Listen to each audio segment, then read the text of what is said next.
Wait, what? Another person at Daily Wire is now gone? What's going on over there? I can't believe I have to put down my game for this. What is going on over at Daily Wire? I swear, side characters on The Walking Dead have a longer lifespan than those who work at the Daily Wire. You have Candace Owens, you have Brett Cooper, then you have Jeremy Boring just getting up and saying, hey, I don't want to be CEO anymore. And now you have the latest. He is the president of the Daily Wire, and that is... What's his name? This ruined the moment, Jose. John Lewis. John Lewis is stepping down as president of the Daily Wire.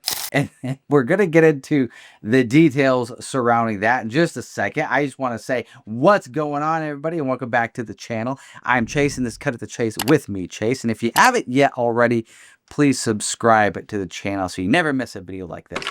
John Lewis is his name.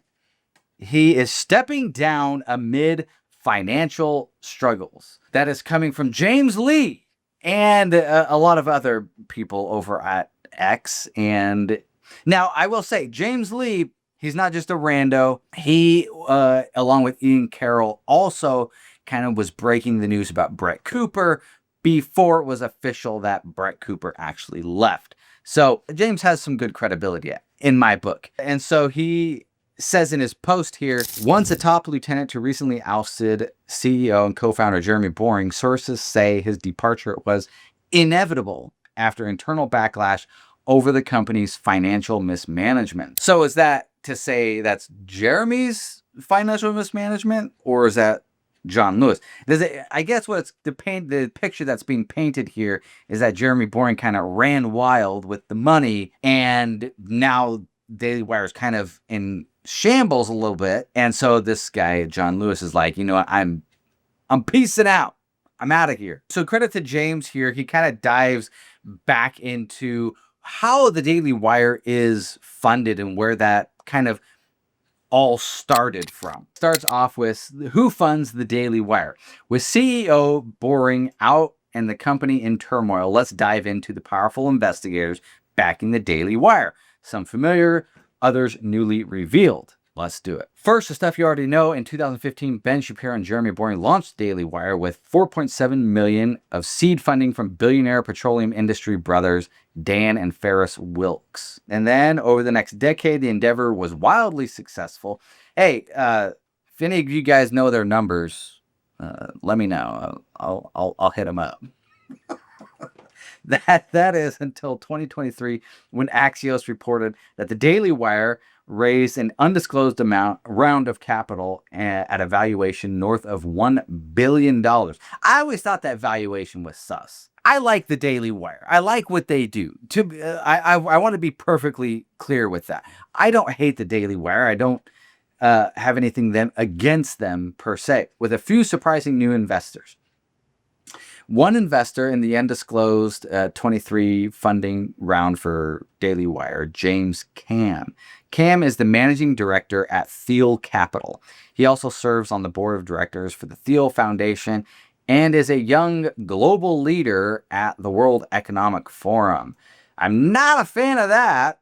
That's for sure. Not a fan. Anyway, going on, another investor in the undisclosed 23 funding round for the Daily Wire, Susan Panuccio. Panuccio was the longtime CFO of News Corp, the media giant that owns The Times, Wall Street Journal, and New York Post, and many other outlets, before stepping down this January. Not a fan of that. New York Post isn't bad. Wall Street Journal, nah. The Times, we all know what that's about. Moving on, other investors in the undisclosed 23 funding round for the Daily Wire, including other previous investors in the company leadership, the likes of Dan Wilks, Jeremy Boring, Ben Shapiro, Caleb Robinson. He's the co-CEO, by the way. Sam Sura, John Lewis, that's the president that just stepped down, and Tara Murphy. So while the Daily Wire brands itself as a bastion of new media, the potential influence of investors like Thiel Capital and News Corp raises important questions. If these connections hold true, one should wonder the true nature of the outlet's editorial independence. It's true. I mean, and it just makes sense. When you start to, it's like lobbyists.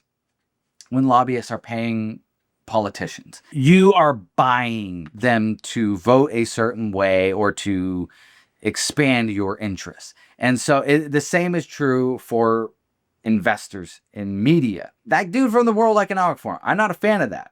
Like, not a fan. Because at the end of the day, especially when it comes to media like this, opinion-based, editorial, investors aren't investing in for you to say whatever you want. They're not investing in your personality, so to speak. And I think that was very evidently so with Brett Cooper. That was such a colossal mistake. They're investing in a certain message to be brought.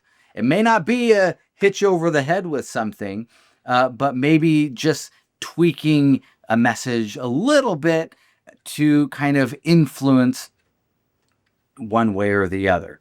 Now, obviously, a Daily Wire is branded as a right-wing editorial rather than a left-wing or even center. And so it might just be like, hey, you know, there might just be a few things over here where they might lean left. AKA Ben Shapiro really hyping up the jab. Was that because of where their money was coming from? I don't know. I'm not going to make that conjecture.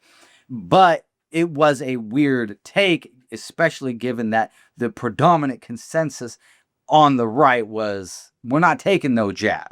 Ever. That's not to say that there weren't other people on the right that also took the jab. But this all comes around to a video that I didn't get into in my last video because I actually found it after I'd already published it. But from Ian Carroll, who, again, also was on top of the Brett Cooper story and kind of his take on this whole thing. So let's just watch a little bit of it because I do think it's really interesting what he has to say, and I want to give him the credit that he deserves. The Daily Wire is going bankrupt, allegedly, and Jeremy Boring is officially out as CEO. That's right. The self-proclaimed God King of the Daily Wire is at the heart of so many scandals. And yes, he is self-described as the God King. And the email just went out today internally that this brings up another point that I was thinking about. He's making it seem like when he stepped down, he's making it seem like, oh, you know, I just want to basically focus on other projects. Everything's good. It's all well in hand. Everything's kosher. No pun intended. but nothing to see here is basically kind of what he's putting up. And that's the same attitude that he had when Brett Cooper left. He was just, it's a very cordial parting of ways. She's actually the one that wanted to go, even though in her video, she literally is welling up with tears in her eyes because she's so sad. That's besides the point. So there's no reason why he wouldn't do the same in this situation. Make it look like, hey, this is all good. Live by the sword, die by the sword, almost. That he is stepping down and now Axios is covering the story. It has not yet broken, as far as I'm aware, that private equity is moving in and looking to buy up the Daily Wire. I heard, rumor mill, that Silver Lake Capital is looking to buy them up. And yo, Silver Lake, you guys might want to watch this video before you think too hard about it. And that tracks like what we just went through with all of the people that are investing into or have been investing into the Daily Wire. At the end of the day, the Daily Wire is still profitable. Because there's a lot that is not in the public square right now. We're about to get into stuff like canceled credit cards, lying to the press, trying to trick Tim Pool. As far as I can tell from my sources, even people inside of the Daily Wire only know part of the story, and they're all kind of getting played against each other. It's a whole mess. And the most important part of this mess is that the Daily... I need sources. I need sources. How do you get sources? Daily Wire has a long history of treating their employees like shit. And so I've had numerous sources inside the Daily Wire for quite some time because everyone hates them, even their own people. That's not to mention the numerous sources outside of the Daily Wire that did not take the NDA money on the way out. Like, I had people literally in my comments on Instagram offering to give me dirt on the Daily Wire because they hated the Daily Wire so much. It's out of control. And it all centers around the God King and his fucking massive ego and his lifelong desire. All right. So I don't want to steal any more thunder from And so I'll link this video down in the comments, not the comments, but in the description. So look for it there. You can go watch it. It's all alleged.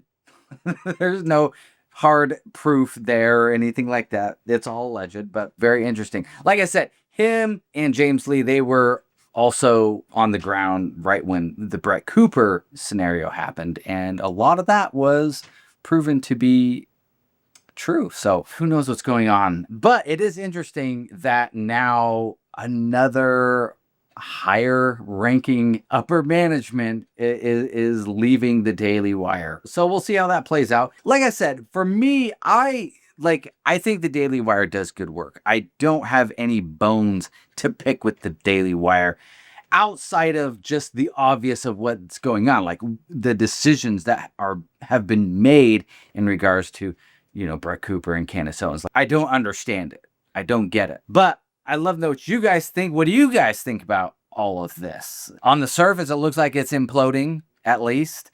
Are you happy about that? Let me know down in the comments below. And if you like this video, please go down and like it. If you have not yet already, please subscribe to the channel and hit that bell for notifications. So that way you're notified every time one of my videos drops. And as always, guys, peace out.